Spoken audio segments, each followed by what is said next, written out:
Tonight, Joe Biden makes his case to the American people. The Democratic presidential nominee's speech will cap off the party's four-day virtual convention. Biden has appeared at 12 Democratic national conventions, with his first speech all the way back in 1980.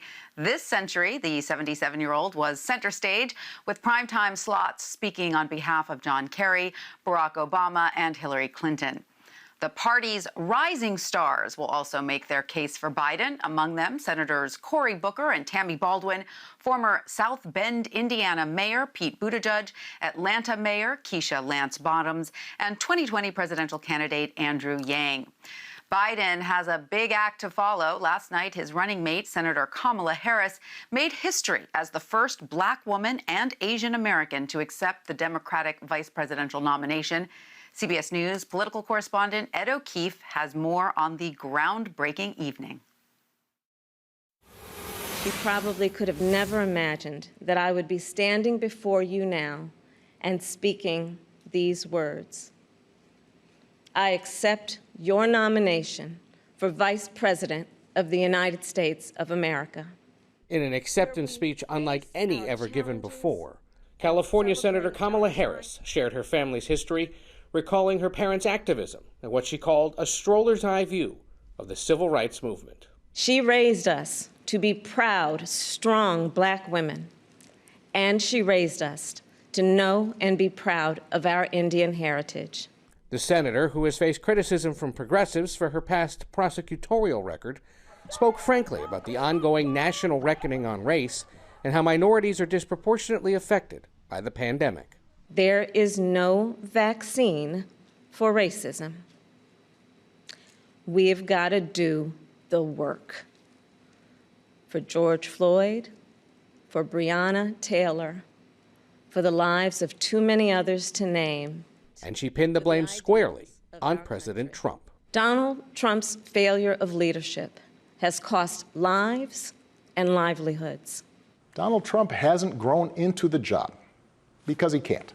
Former President Barack Obama delivered the most stinging rebuke of a sitting president by a former president in modern history.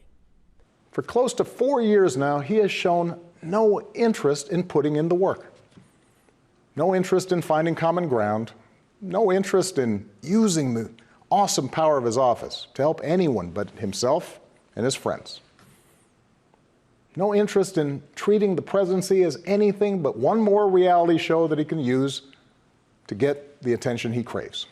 Speaking from the Museum of the American Revolution in Philadelphia, he spoke poignantly about Americans once marginalized because of who they were. If anyone had a right to believe that this democracy did not work and could not work, it was those Americans, our ancestors. At times, the former president almost pleaded with Americans to take action. Do not let them take away your power. Do not let them take away your democracy.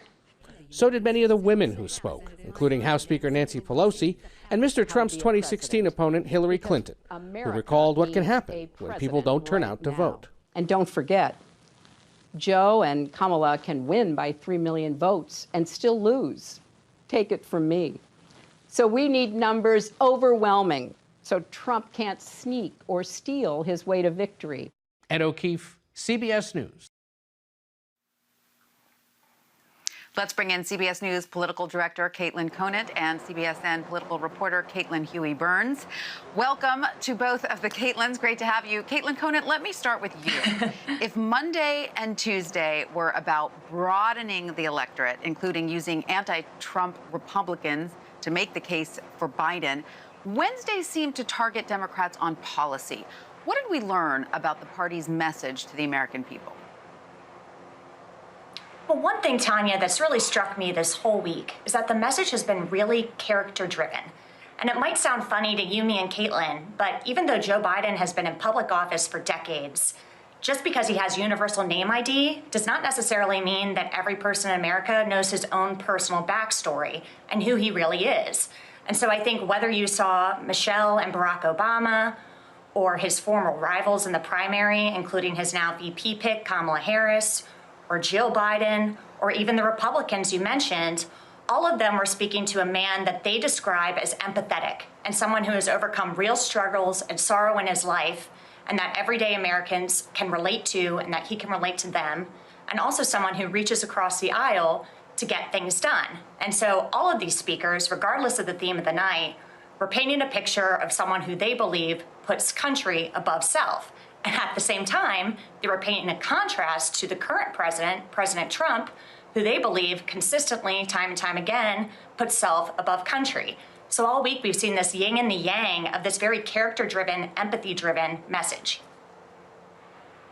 All right, and CHB, we can't ignore the powerful speech by former President Barack Obama. As we saw in Ed's piece there, he declared President Trump unfit for office and tried to inspire young people to take the lead of the party.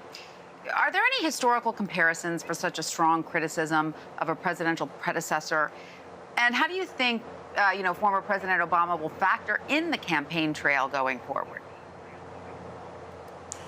That criticism waged by Obama to his predecessor is unparalleled in modern history, certainly a big moment and a newsworthy moment in that regard. What was striking to me about former President Obama's speech last night is that it was geared less at trying to persuade people to come over to Biden's side against Trump and more about going beyond that decision and making a plan to go and vote and show up. And you heard that thread in Hillary Clinton's speech and a little bit from Kamala Harris at the beginning of the night, urging people to make a plan to go and vote, referencing some of the people that did not show up in 2016.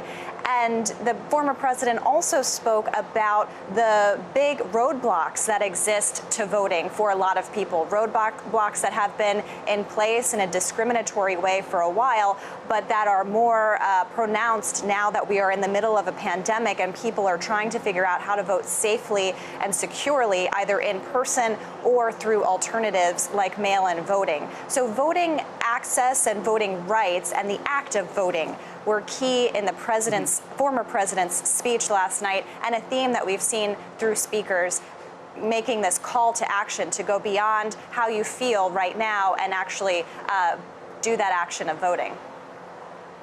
Make your plan to vote. Start planning it now. It sounds like there could be hurdles this year.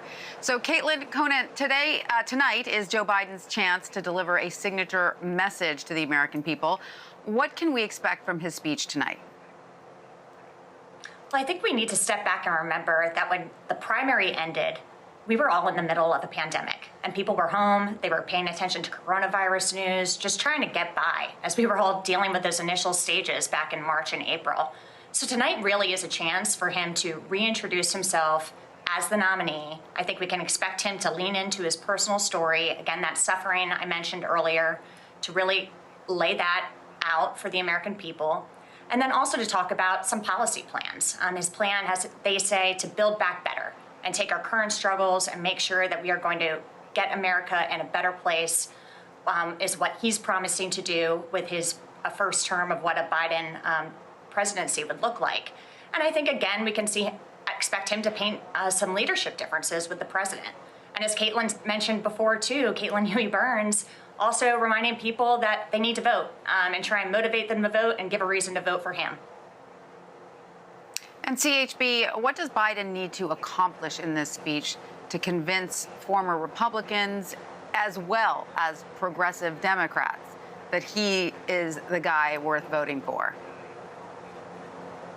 Well, Caitlin brought up a really great point in the beginning, which is that while Biden has been in office or in public life for about 50 years, that people may not know the personal side of him. And I think what is really interesting over the past several months, this is a campaign that has largely been online and not out on the trail, because there hasn't been a trail because of the pandemic. And so unless you are an active Democratic voter who is tuning in to the virtual campaign events that the Biden team has been doing, you're probably thinking that you really haven't seen Biden out and about that much. He has given a few policy speeches, but he hasn't really been doing a lot of interviews. He hasn't been doing a lot of press conferences. And because of the pandemic and the Biden team saying that they want to stick to CDC guidelines and not be out on the trail and risking that in coronavirus, the chances are that you may not have seen a lot of him. So this is a chance for the campaign to make an affirmative case for the ticket, not just against Donald Trump, but for a Biden presidency. And I think that we'll see that tonight. And that also presents some challenges for the campaign as well, to be able to seize this moment when they've had, as Caitlin mentioned, so many powerful character references. He needs to kind of match the moments that others have made in this convention. All right, Caitlin Conant and Caitlin Huey-Burns, thanks to both of you. We really appreciate it.